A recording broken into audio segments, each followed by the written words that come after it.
And with that, it is my pleasure to welcome Aaron Regunberg.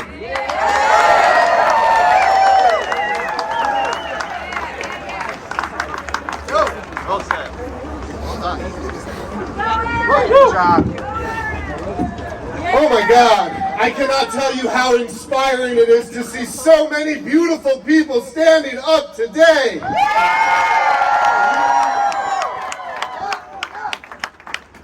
You are giving me a lot of hope right now. And as we know, in this moment, hope, that's like the whole ball game. So thank you. My name's Aaron Regunberg, and nowadays I'm a lawyer at Public Citizen, which is one of the organizations that has been filing and litigating some of the legal challenges against Doge and Musk and Trump.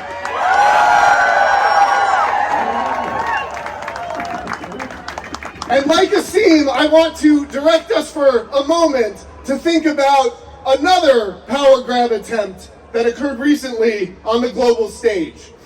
Just a few months ago, on December 3rd, the right-wing president of South Korea declared martial law in that country. He ordered his troops to block the opposition party from entering the South Korean National Assembly. A lot of us may remember how in that moment, faced with that overwhelming force, the opposition lawmakers didn't blink. What did they do instead? They formed human chains, right? They overcame the barricades. One lawmaker literally grappled with a soldier, grabbing his rifle, and ultimately they succeeded in taking back the parliament and blocking their would-be dictators' seizure of power.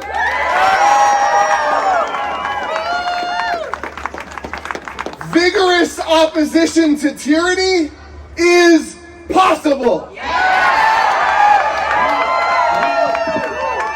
And it's worth keeping that in mind as we think about what's happening in America today.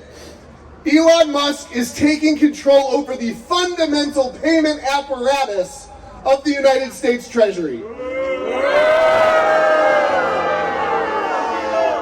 Friends, that is seizure of dictatorial power by any other name. That's right. That's right. You're right.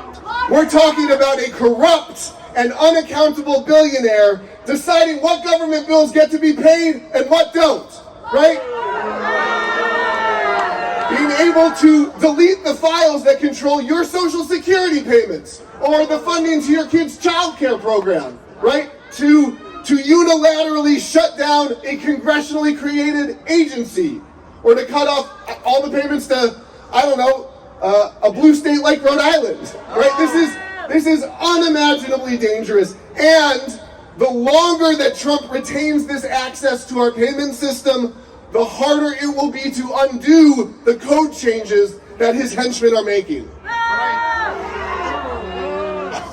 I think it is very fair to say that we have not faced a constitutional crisis of this magnitude since the Civil War.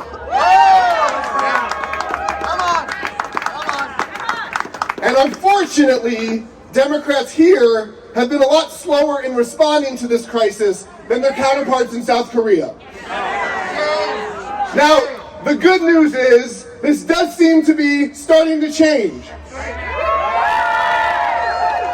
And that is in large part, I think, because of patriots like all of you who have been calling into our representatives' offices at record numbers. It's working. As Asim said, the recent all-night stand against Russell vote is a great example of Democrats beginning to step up their game. And our senators' participation in that effort should be celebrated. In fact, let's give them another round of applause for that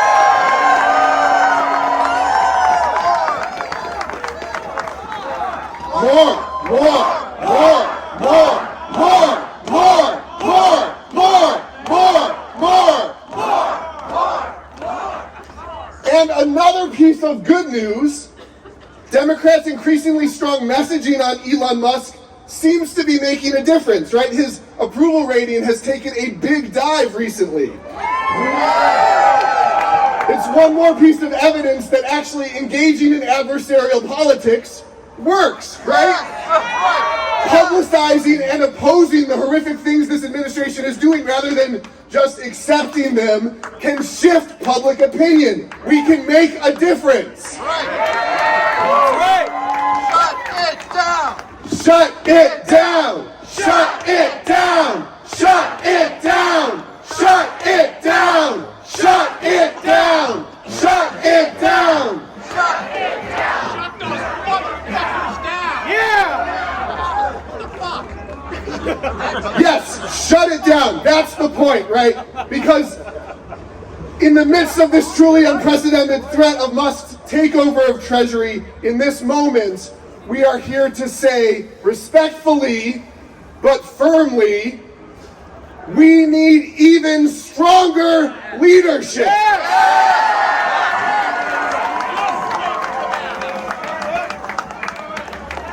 The reality is Democrats have additional tactics that they can and should be bringing into this fight.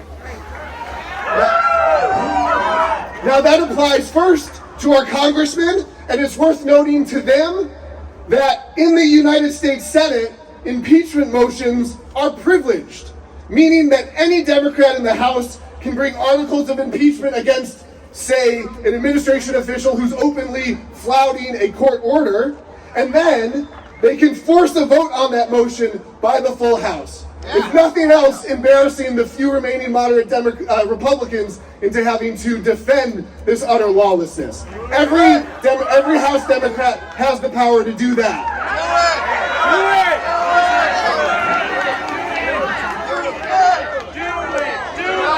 Do it! Do it! Do it! Do it! Do it! But in particular, this applies to our senators because the United States Senate is an institution designed to protect the rights of the minority party.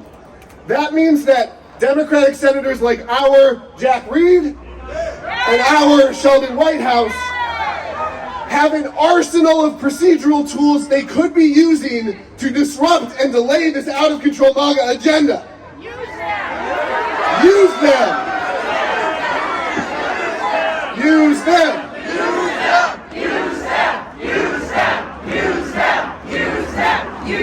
So super briefly, let's just talk about those tools for a second.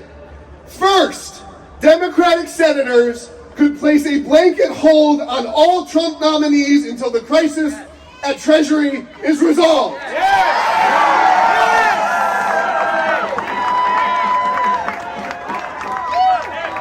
Senator Brian Schatz of Hawaii has already announced he's putting a hold on all State Department nominations to protest the illegal demolition of USAID.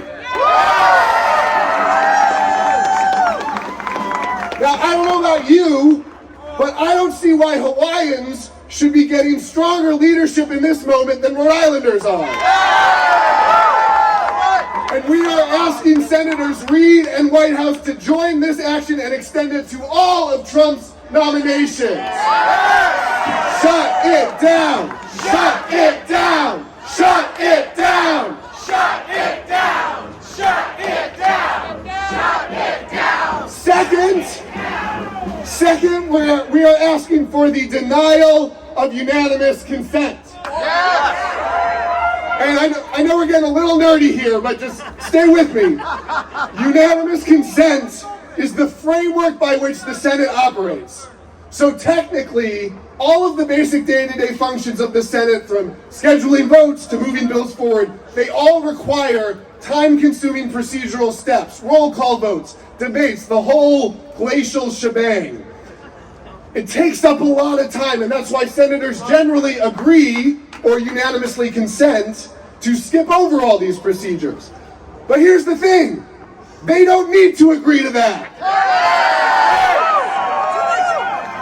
It is 100% within the power and prerogative of Senators Reid and Whitehouse to begin denying unanimous consent to everything, which could effectively grind Senate business to a crawl. Shut the Senate down! Shut the Senate down! Shut the Senate down! Shut the Senate down! Shut the Senate down! Finally, Democrats in the Senate could use quorum calls to disrupt the flow of GOP business. Now, officially, according to Senate rules, business can't be conducted without a majority of senators present on the Senate floor. Of course, most of the time nobody asks for a quorum because there's rarely a majority of senators present, right? They're at committee, they're at fundraisers, they're with constituents, they're dialing for dollars, they're at home sick, right? Whatever it might be. But any senator can request a quorum check at any time, which makes the clerk do a full roll call. And if less than 51 senators respond, then Senate business stops until there's a majority.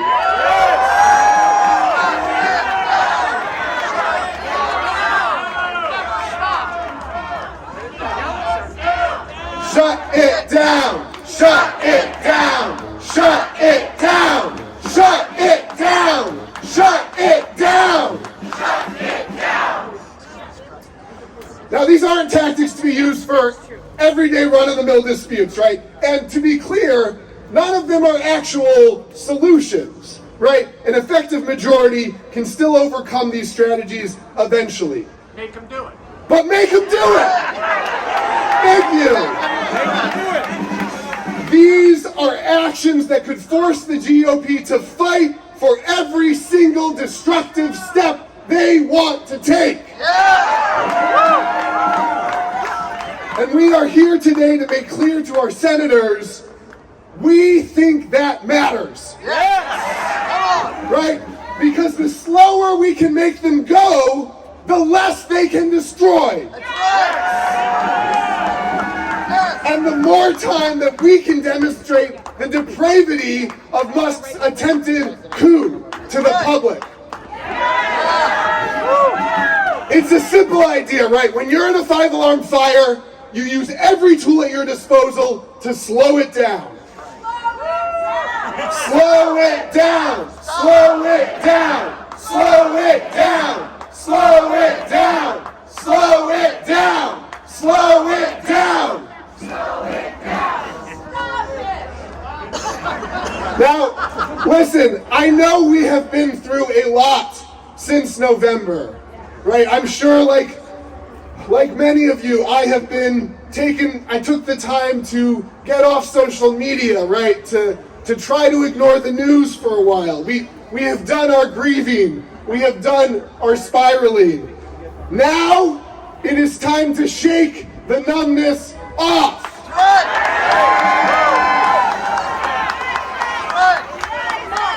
The literal worst people in the world are threatening everything that we hold dear.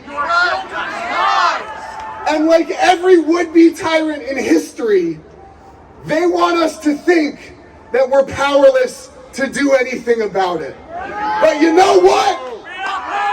You know what? We have power! And you know what? Our democratic leaders have power! And we need them to start acting like it. Thank you. When the United States is under attack, what do we do? What do we do? When the United States is under attack, what do we do? What do we do? Stand up, fight back. What do we do? Stand